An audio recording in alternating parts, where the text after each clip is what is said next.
নমস্কার বন্ধুরা, কেমন আছেন? আশা করি সবাই ভালো আছেন। কাকুলি কিচেন ভিলেজ স্টাইলে সবাইকে স্বাগত জানাই। দেখো, এখানে আমি ছেলেকে অঙ্ক করাতে বসে গেছি। অঙ্কটা হলেই আমি রান্নাঘরে চলে যাব।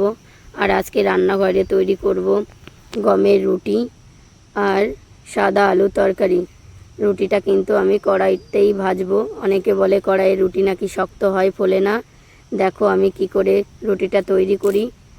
পুরো ভিডিওটা দেখতে থাকো। ভালো লাগলে অবশ্যই একটা লাইক করো, চ্যানেলটাকে সাবস্ক্রাইব করে পাশে থেকো। দেখো আমি এখানে কিছুটা আটা নিয়েছি, এটা গমের আটা। এবার এটাকে আমি গরম জল দিয়ে মেখে নেব। গরম জলের মধ্যে সামান্য নুন দিয়েছি, ওর জন্য আলাদা করে আর আটার মধ্যে নুন মেশাইনি। এবার আমি আটাটাকে ভালো করে মিশিয়ে নেব।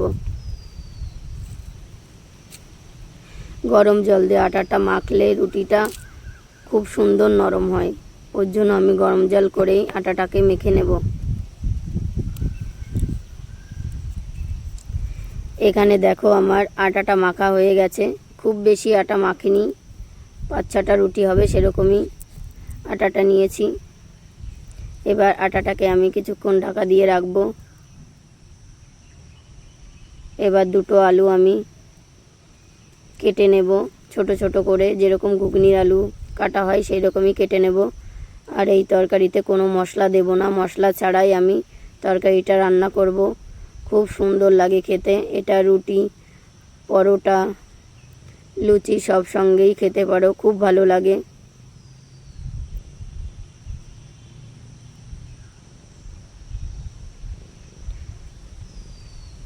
দেখো এখানে আমি রুটিটা ভেজে নিচ্ছি। কড়াইটা কিন্তু হালকা পুড়লেও কিন্তু তোমার রুটিগুলো পড়বে না, খুব ভালো হয়।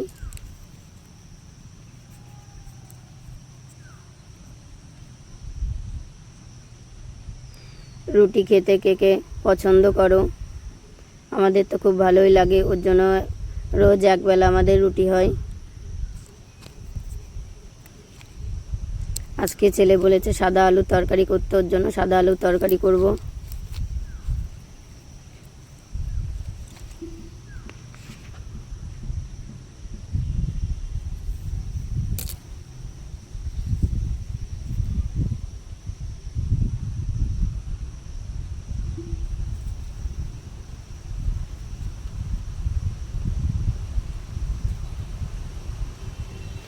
গ্যাসের আঁচ কিন্তু একেবারে লোতে রাখবে।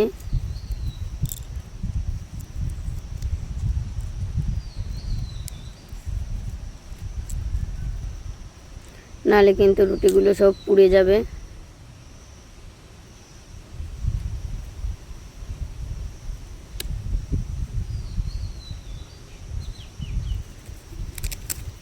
দেখো রুটিগুলো কি সুন্দর ফুলছে। এরকম করে প্রতিটা রুটি আমি তৈরি করে নেব।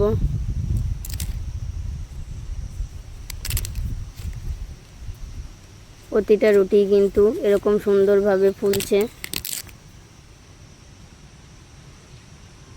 তোমরা চাইলে কিন্তু বাড়িতে এরকম করে একবার ট্রাই করে দেখতে পারো। কড়াইতেও খুব সুন্দর রুটি হয়।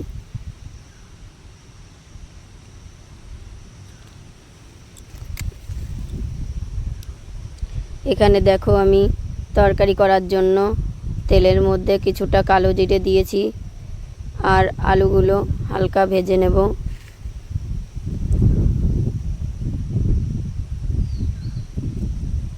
কোনো মশলা দেব না, শুধু লবণ, হলুদ, লঙ্কা এটাই দেব। আর কিছুই এই তরকারির সঙ্গে মিশাবো না। বাচ্চা থেকে বড়রা সবাই কিন্তু এই তরকারিটা খুব ভালো খায়।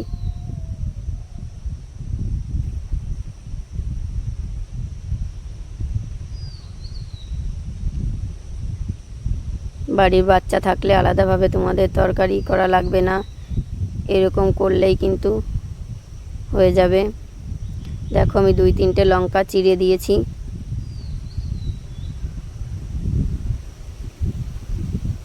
তরকারিটা এবার আমি ভালো করে জাল করে নেব। এখানে দেখো আমার তরকারিটা অনেকটাই হয়ে এসেছে। তরকারির কালারটাও খুব সুন্দর এসেছে।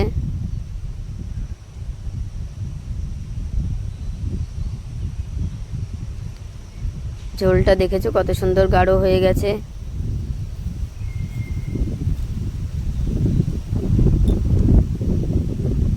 দেখো এখানে তরকারি নামিয়ে নিয়েছি, তরকারিটা কত সুন্দর হয়েছে।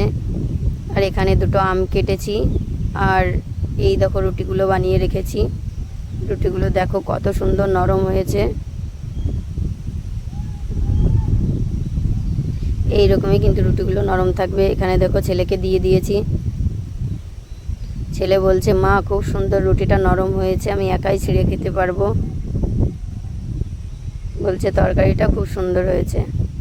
এটা দেখো আমাদের মিনি, ও চুপ করে বসে আছে। তোমাদের এই ভিডিওটা ভালো লাগলে অবশ্যই একটা লাইক করো, ও চ্যানেলটাকে সাবস্ক্রাইব করে পাশে থেকো। সবাইকে অনেক অনেক ধন্যবাদ। সবাই সুস্থ থাকো, ভালো থেকো, সাবধানে থেকো।